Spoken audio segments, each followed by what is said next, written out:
Em 2017, a Polícia Federal prendeu o traficante Luiz Carlos da Rocha, mais conhecido como Cabeça Branca. A prisão do narcotraficante, que viveu em Londrina, colocou fim a uma caçada de pelo menos 30 anos. Cabeça Branca foi responsável pela entrada de 5 milhões de toneladas mensais de cocaína no Brasil e fornecia a droga para facções como o PCC, o Comando Vermelho, além da máfia italiana e traficantes internacionais da droga que atuavam no México, na Rússia e até na Sérvia.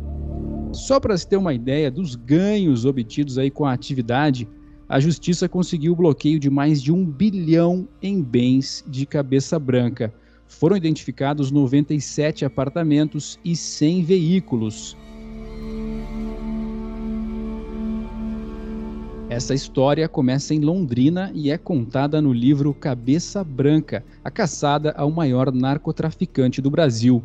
Autor da obra, que vai ser lançada agora em abril pela editora Record, o jornalista Alan de Abreu, graduado em jornalismo aqui pela Universidade Estadual de Londrina, é o nosso convidado nessa edição do FolhaCast. Acompanhe a entrevista.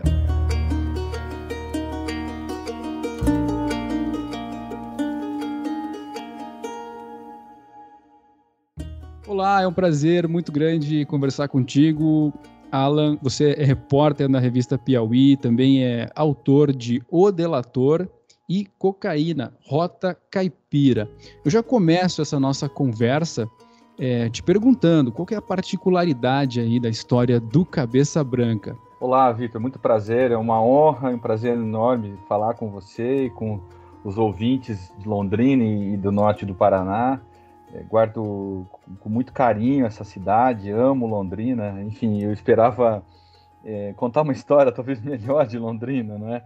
Mas, enfim, é o que temos. Cabeça Branca, ele é um criminoso muito peculiar, tem uma história longa, ele nasce em Uraí, mas ainda recém-nascido, vai para Londrina e cresce em Londrina, uma família numerosa, ele tem 9 irmãos, uma família de classe média, média baixa de Londrina, cujo pai ingressa no contrabando de café, anos 60 e início dos 70. Londrina era um polo produtor de café importantíssimo, o maior do país, né? Contrabando de café para o Paraguai era um negócio altamente lucrativo, compensava você enviar o café para o Paraguai e exportar o produto pelo Paraguai, né? O Paraguai não produzia quase nada de café e exportava toneladas e toneladas de café com origem ilegal no Brasil, né? O pai do Cabeça Branca, o Bernardo Rocha, trabalhava como corretor de café, ele tinha um escritório no centro de Londrina, bem próximo ao calçadão. Claro, além desse negócio lícito, que era a corretagem, ele contrabandeava café, levava café para o Paraguai e voltava com uísque, né? Então ganhava na ida e ganhava na volta. O Cabeça Branca cresce nesse meio. Ainda jovem, enfim, tinha a família melhora de vida, ele tinha automóvel, logo aos 18 anos, tinha um Dodge Polara branco e sempre gostou de carro branco, antes mesmo de ter os cabelos brancos que dariam uma grife a ele, né? E de fazer a sua vida aí com a cocaína, né? E de fazer a vida com a cocaína branca também, enfim. Um jovem divertido, os colegas de juventude dele o descrevem como uma pessoa muito agradável, muito divertida, brincalhona, mulherengo, gostava muito de fazer rachas na Avenida Harry Prochet. Certo. Olha, eu vou dizer para você que isso acontece até hoje, hein? Aqui. Olha só. Não querendo romantizar, né, a história de um criminoso. Evidentemente. Mas era uma pessoa interessante, digamos assim. Sim. Ele é um personagem muito curioso. Ele prossegue no contrabando de café. Ele é flagrado com café contrabandeado na região de Presidente Prudente, ainda nos anos 80.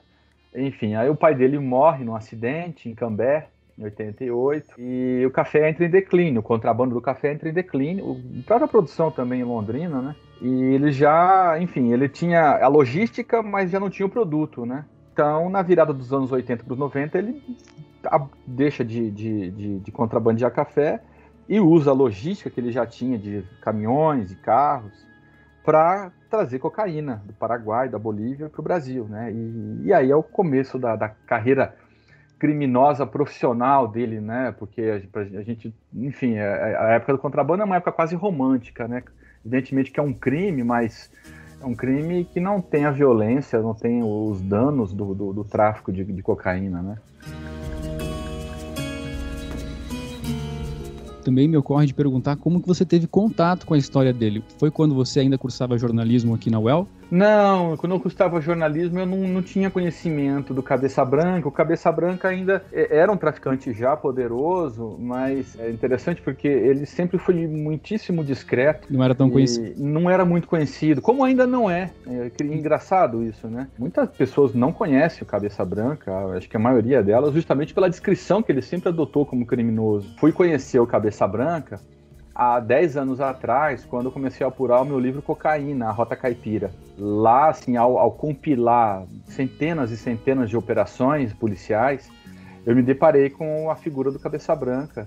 E, inclusive, ele é um capítulo do meu livro, né? Mas eu lancei esse livro em maio de 2017. Em julho daquele ano, o Cabeça Branca foi preso, né, pela equipe da Polícia Federal de Londrina. Dadas assim, as características dessa operação, que foi uma operação cinematográfica, e dadas as características do Cabeça Branca, porque eu sabia que ele era diferente dos outros, eu decidi fazer um livro só dele, né? Então, vamos dizer assim que o Cabeça Branca é uma espécie de spin-off do Cocaína, né? Uma sequência. Eu mergulhei na história dele, assim, Londrina tive várias vezes, também, enfim, atrás de processos judiciais, de pessoas também no Mato Grosso do Sul, em Curitiba, no Paraguai, fui ao Paraguai também, Mato Grosso, Goiás, Rio de Janeiro, enfim, foi um longo périplo aí, atrás de informação de um fantasma, né? A minha dificuldade era essa, porque há períodos da vida dele que permanecem uma lacuna, né? Por mais que eu tenha me esforçado numa tentativa de apuração, muito da vida dele ainda não se sabe ao certo. Não se sabe exatamente qual era a rede de contatos no crime que ele tinha, e certamente era muito grande. Ele é um personagem especial nesse sentido, né? Porque uma coisa, um policial paraguaio me disse algo que me marcou muito. Ele fala assim: o Cabeça Branca ele é diferente de todos os outros grandes traficantes porque ele nunca quis exercer o poder, a riqueza e o poder que ele tinha. Ele nunca quis ostentar essa riqueza e esse poder, né? Ele sempre permaneceu nas sombras, numa disciplina assim, extraordinária, porque ele permanece 30 anos sem ser preso, né? A polícia mal tinha uma foto dele. Nos últimos tempos, a polícia não tinha mais, não sabia mais qual era a imagem dele. A polícia tinha uma foto dele dos anos 90 ainda. E isso é surpreendente, como ele conseguiu permanecer tanto tempo sem ser detido.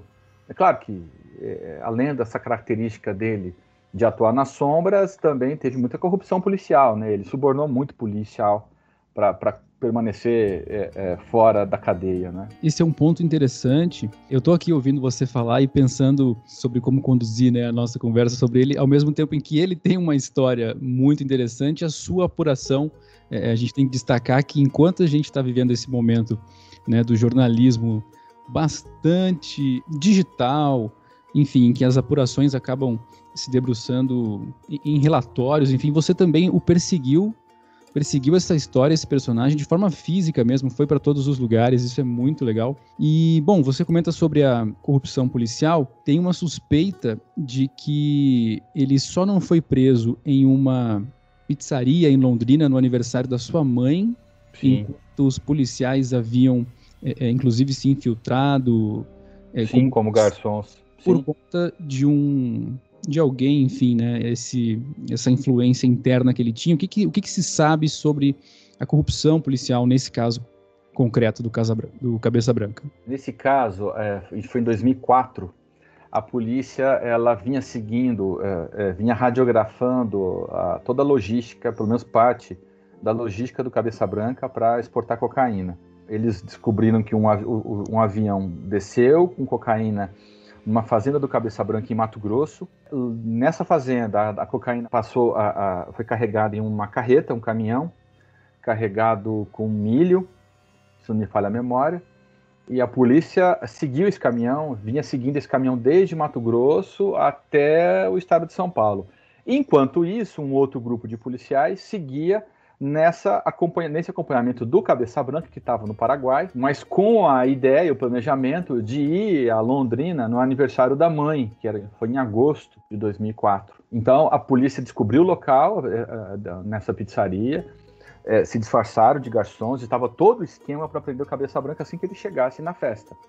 A mãe dele chega, os filhos todos chegam, menos o Cabeça Branca.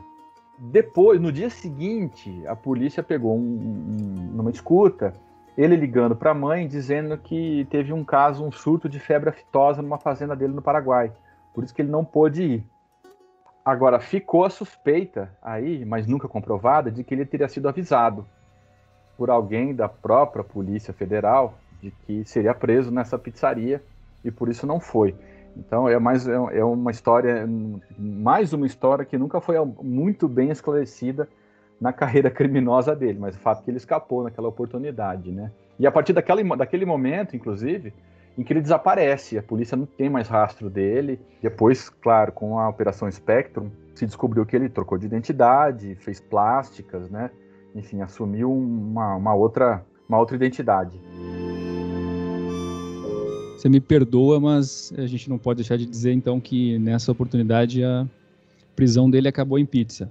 Mas voltando para a nossa conversa, Alan, é muito interessante ver que, ao longo, então, desses 30 anos, ele mudou várias vezes a sua aparência, pintou o cabelo, fez cirurgias plásticas, usou um RG falso, inclusive mudou o nome para Vitor Luiz de Moraes. É Sim, isso. E até hoje, o que se sabe sobre a conexão dele com Londrina? Ele possui imóveis aqui em Londrina? Sim, ele possui imóveis, ele possui uma fazenda em 1º de Maio, próximo a Londrina, ele possui terrenos em Londrina, ele possui casas em condomínio fechado em Londrina, a família dele reside em Londrina, né? Os filhos residem em Londrina, pelo menos 3 dos 4 filhos dele, os 3 mais velhos. 2 ex-esposas residem em Londrina, os irmãos, boa parte dos irmãos ainda. Então, quer dizer, Londrina ainda é uma base, apesar dele, certamente, ele não pisava mais em Londrina há muito tempo, porque, enfim,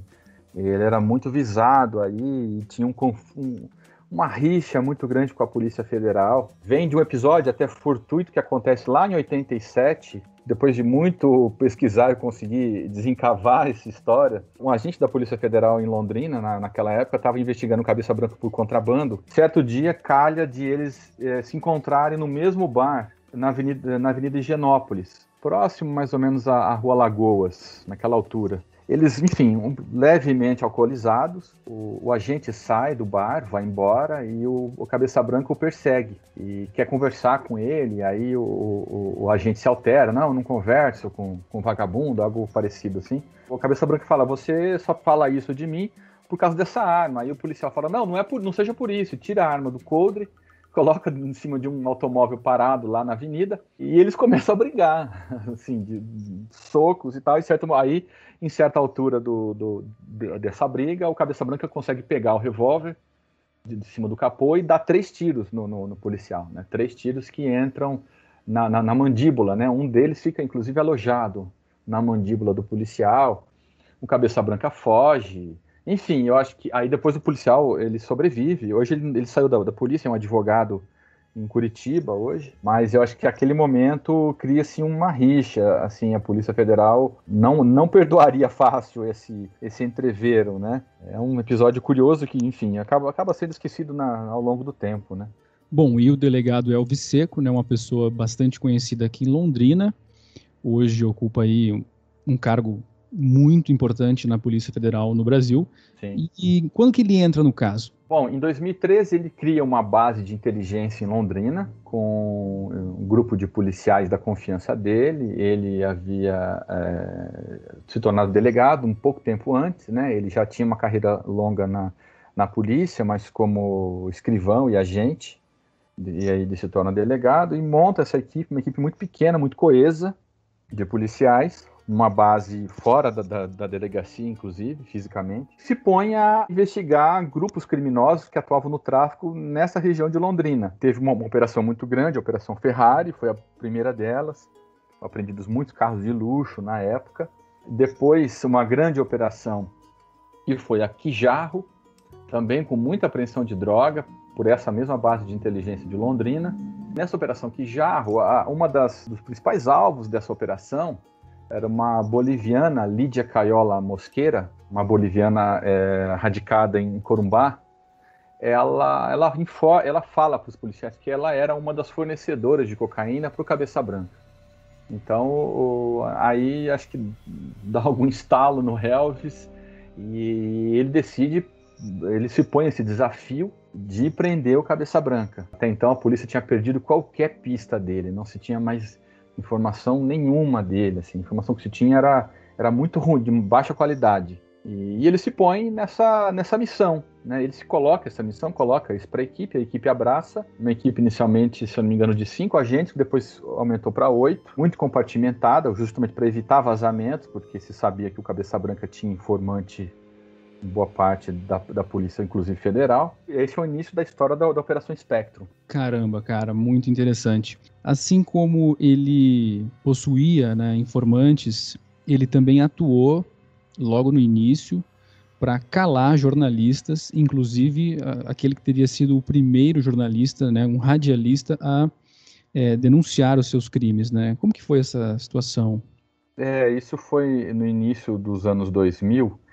Esse radialista, ele trabalhava na região de Pedro Juan Cabaleiro, tinha um programa de rádio, um programa simples, uma rádio comunitária, uma região muito pobre do Paraguai, e ele começa a denunciar os coronéis, os barões da droga no que atuavam no Paraguai, né, inclusive, e cita muitas vezes o Cabeça Branca. O Cabeça Branca tinha influência política no Paraguai, muito mais do que no Brasil, inclusive. Ele injetava dinheiro em campanhas políticas, enfim, até a suspeita de que ele tenha sido mandante do assassinato de um deputado no Paraguai. E esse jornalista, muito corajoso, começa a denunciar esses crimes, até que certo dia ele é parado numa rodovia, ainda no Paraguai, barbaramente torturado em Pedro Juan Cabaleiro, e levado até a região de Prudente, onde ele é deixado numa mata, e consegue uma carona até São Paulo, e fica em São Paulo durante muito tempo, durante mais de um ano, sem dar notícia para a família, inclusive no Paraguai, nada, até que ele é descoberto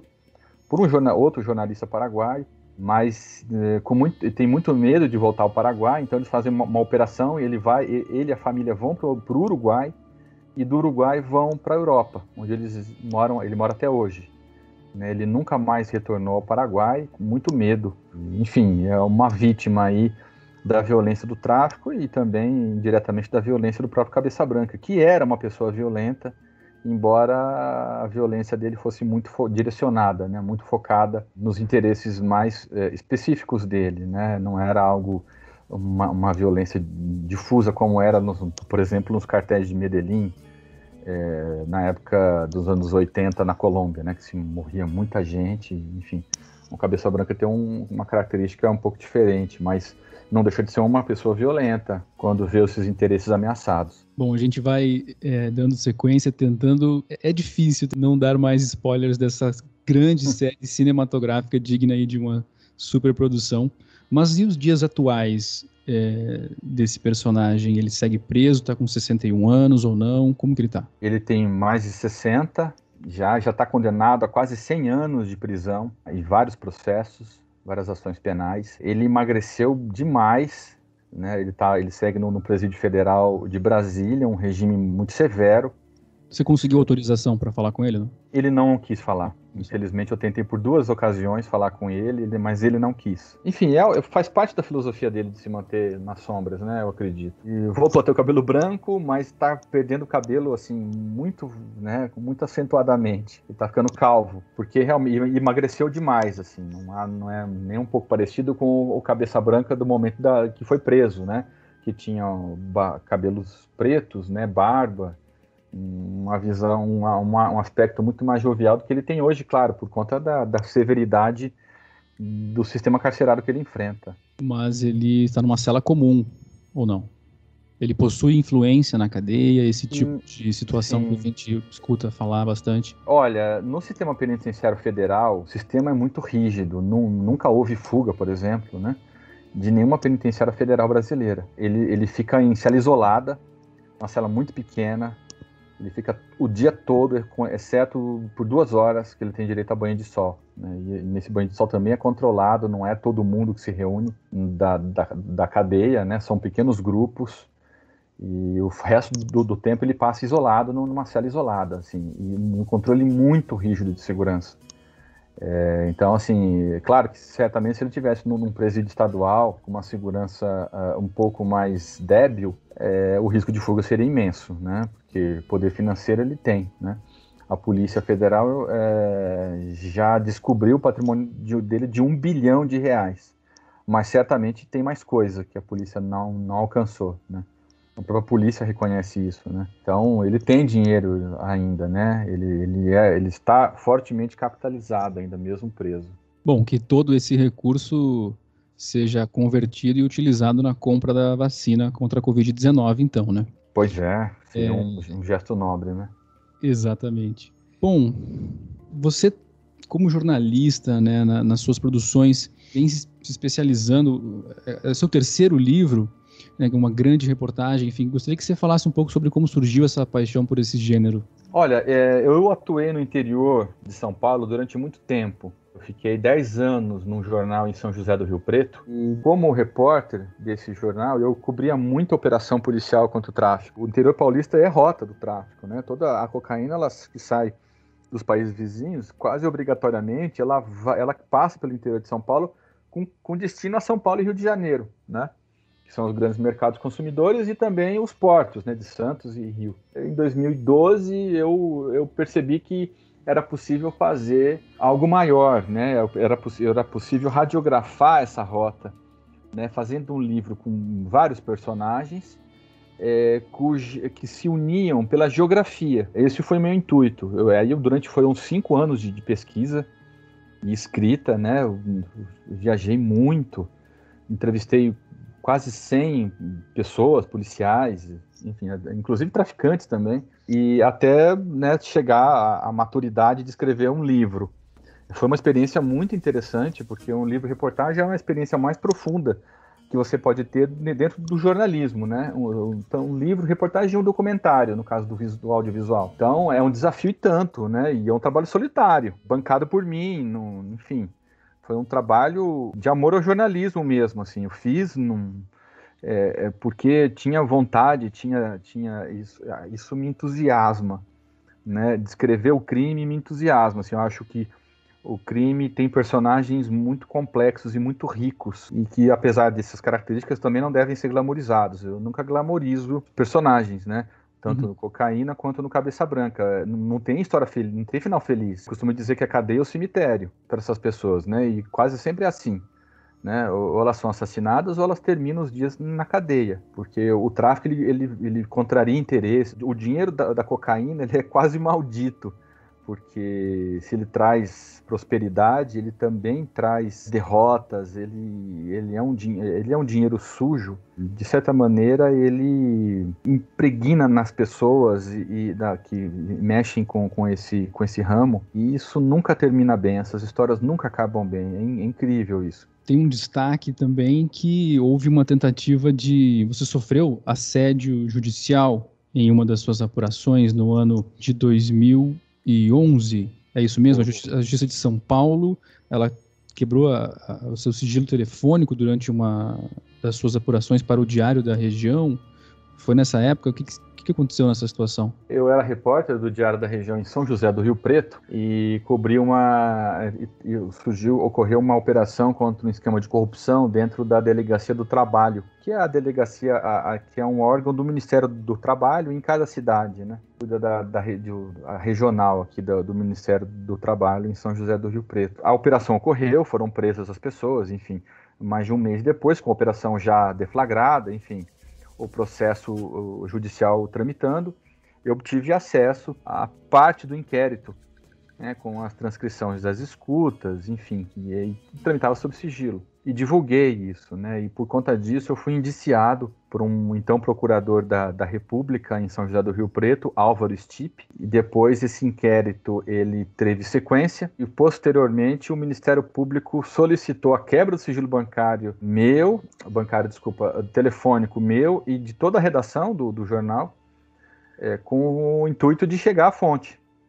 E o juiz concedeu essa quebra, que é mais assustadora ainda. Já foi em 2014, e daí deu alguma polêmica, porque isso nunca tinha acontecido no Brasil até então. O jornal teve que ir ao STF, o STF acabou sustando essa medida em 2015, depois ficou esse caso para ser julgado, e só terminou no ano passado, em que eu venci por unanimidade na segunda turma, e o inquérito foi trancado, foi encerrado, e o meu indiciamento foi anulado, mas foram 10 anos nesse processo todo, né, e foi muito desgastante, enfim, foi nada fácil lidar com isso, porque, enfim, quando a gente atua contra pessoas, né, agentes do Estado, que tem o poder, né, é muito difícil. A imprensa muitas vezes se vê numa situação constrangedora, né, e até de fragilidade, né, que foi o que aconteceu. Logo depois também teve um outro caso parecido, também eu fui indiciado também por divulgar um outro inquérito de um sequestro em Rio Preto, que também estava em sigilo, mas isso foi em 2015, 16. Nesse caso o promotor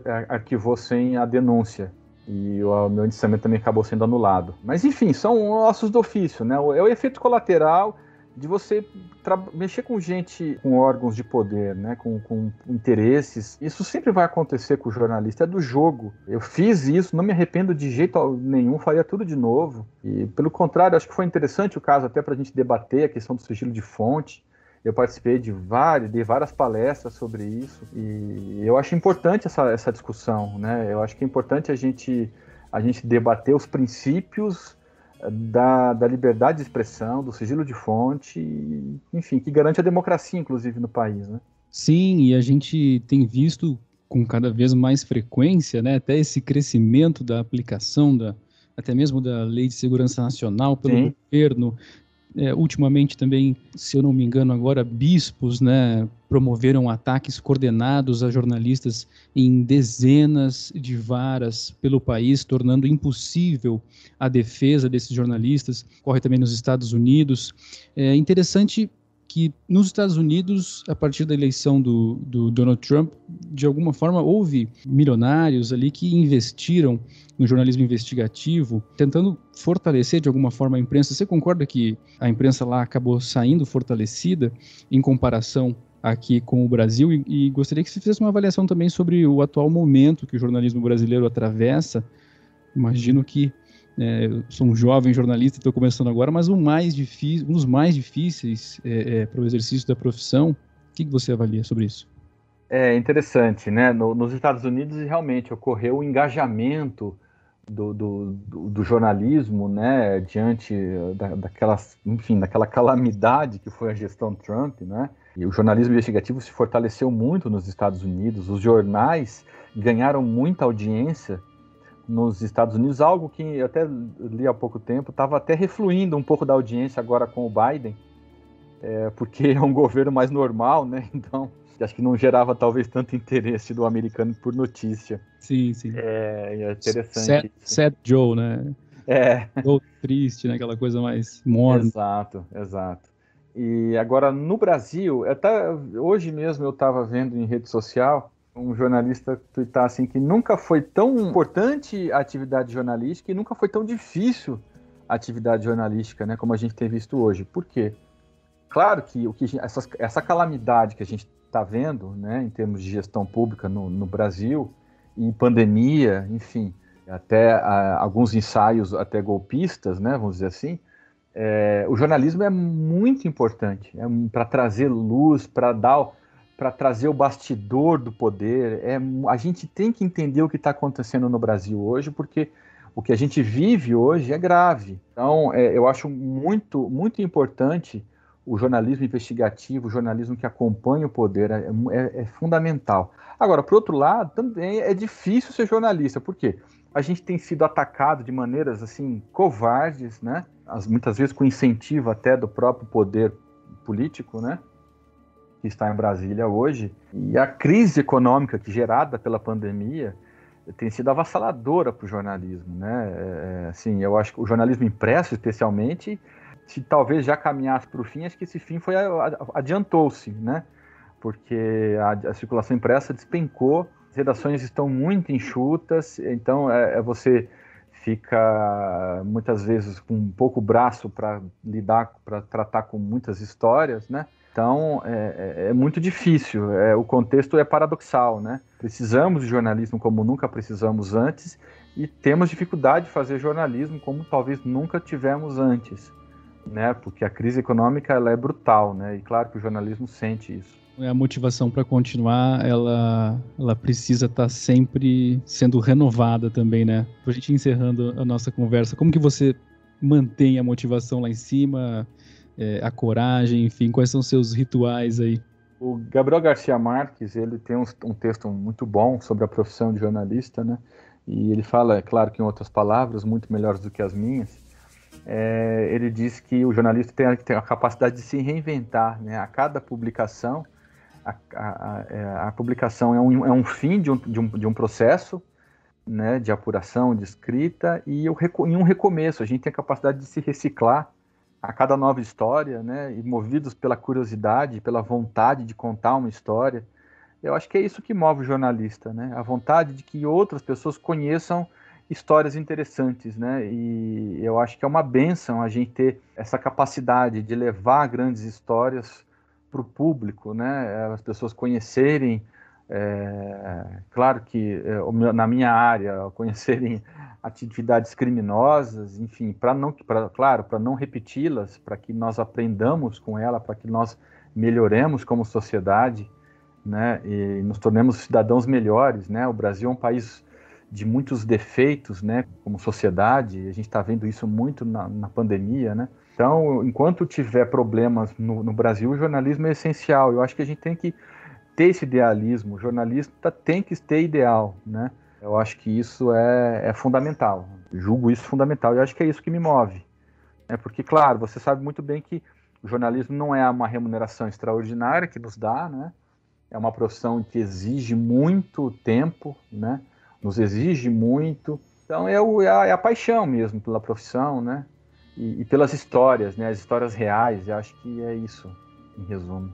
Ou seja, literalmente, vamos acabar todos com a cabeça branca. Alan, os meus amigos jornalistas aqui de Londrina não iriam me perdoar se eu não te perguntar rapidamente lembranças do curso de jornalismo da UEL. Poxa, lembranças muito boas. Primeiro, qual foi o seu período, né? Eu fui para Londrina em fevereiro de 97, já estou velho, né? Portanto, tinha 17 anos na época, não conhecia Londrina, enfim, vim do interior de São Paulo, fiz o curso normalmente, sem bombar nenhum ano, e me formei no fim de 2000, né? Concluí o curso no final de 2000, a formatura foi em janeiro do ano de 2001, e aí eu sou contemporâneo aí algumas pessoas que ainda estão em Londrina, né? O Alberto De Angeli, da RPC, agora sejam poucos até os que ficaram em Londrina, mas tem o Fábio Cavazotti, que não sei se ainda é secretário municipal. Fica aqui em Londrina. É secretário, também estudei com ele, na mesma sala que ele, é uma pessoa com quem eu aprendi muito também. Rodrigo Grota, que é cineasta também, o Marcelo Frazão. Caramba, uma turma iluminada, hein, que você teve. Pois é.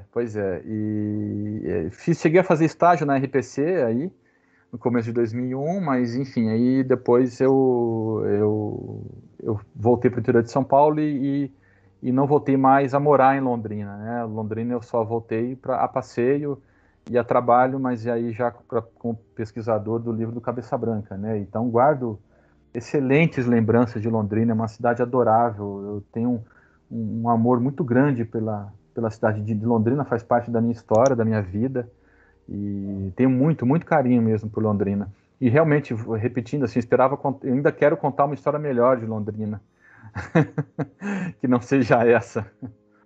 Tem uma fertilidade aqui para histórias como essa no Cabeça Branca. Tem, né? Tem um celeiro aí, né? Com o Alberto Youssef e etc, né? Bom, eu vi que você postou uma foto de um outdoor sobre o livro aqui em Londrina. Vai ser feito... Por quê, assim? Vai ser feito um lançamento? A gente está com alguns outdoors, a editora colocou alguns outdoors aí na cidade para divulgação do livro. A gente vai entrar também com um processo de divulgação forte na Livraria Curitiba, do Catuaí, esperando acabar a pandemia, né? E as editoras, as livrarias físicas voltarem, né? Uhum.